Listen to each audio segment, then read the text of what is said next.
Albert Einstein once said, everybody's a genius. But if you judge a fish by its ability to climb a tree, it will live its whole life believing that it is stupid. Ladies and gentlemen of the jury, today on trial we have modern day schooling. Glad you could come. Not only does he make fish climb trees, but also makes them climb down and do a 10-mile run. Tell me, school, are you proud of the things you've done? Turning millions of people into robots, do you find that fun? Do you realize how many kids relate to that fish swimming upstream in class, never finding their gifts, thinking they are stupid, believing they are useless? Well, the time has come, no more excuses. I call school to the stand and accuse him of killing creativity, individuality, and being intellectually abusive. He's an ancient institution that has outlived his usage.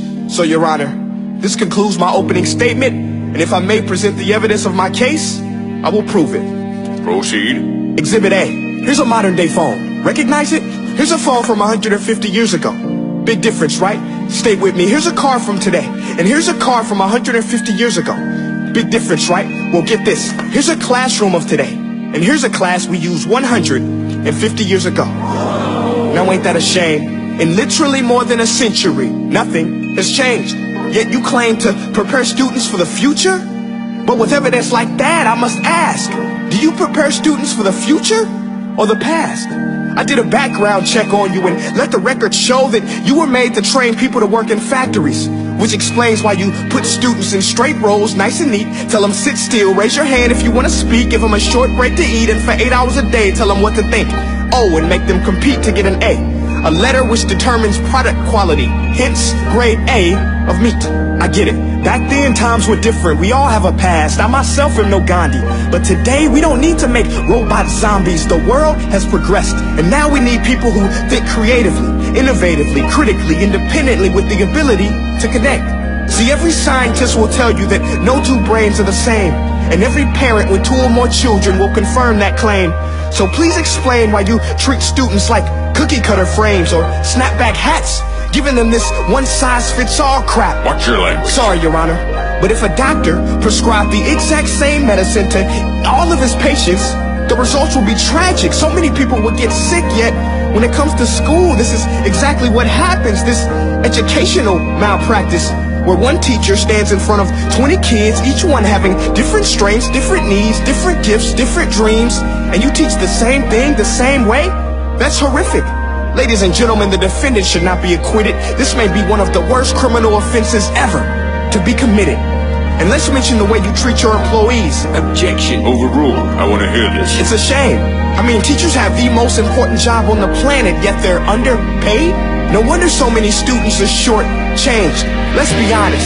Teachers should earn just as much as doctors, because a doctor can do heart surgery and save the life of a kid. But a great teacher can reach the heart of that kid and allow him to truly live.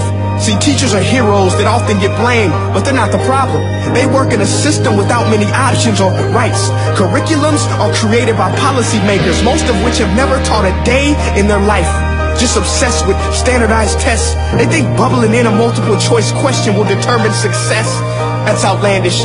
In fact, these tests are too cruel to be used and should be abandoned, but don't take my word for it. Take Frederick J. Kelly, the man who invented standardized testing, who said, and I quote, "These tests are too cruel to be used and should be abandoned." Ladies and gentlemen of the jury, if we continue down this road, the results will be lethal. I don't have much faith in school, but I do have faith in people. And if we can customize healthcare, cars, and Facebook pages, then it is our duty to do the same for education, to upgrade and change and do away with school spirit, because that's useless. Unless we're working to bring the spirit out of each and every student, that should be our task. No more Common Core. Instead, let's reach the core of every heart in every class. Sure, math is important, but no more than art or dance. Let's give every gift an equal chance. I know this sounds like a dream, but countries like Finland are doing impressive things. They have shorter school days. Teachers make a decent wage. Homework is non-existent, and they focus on collaboration instead of competition. But here's the kicker, boys and girls. Their educational system outperforms every other country in the world. Other places like Singapore are succeeding rapidly. Schools like Montessori, programs like Khan Academy, there is no single solution. But let's get moving, because while students may be 20% of our population, they are 100% of our future. So let's attend to their dreams, and there's no telling what we can achieve. This is a world in which I believe, a world where fish are no longer forced to climb trees. I'll rest my case.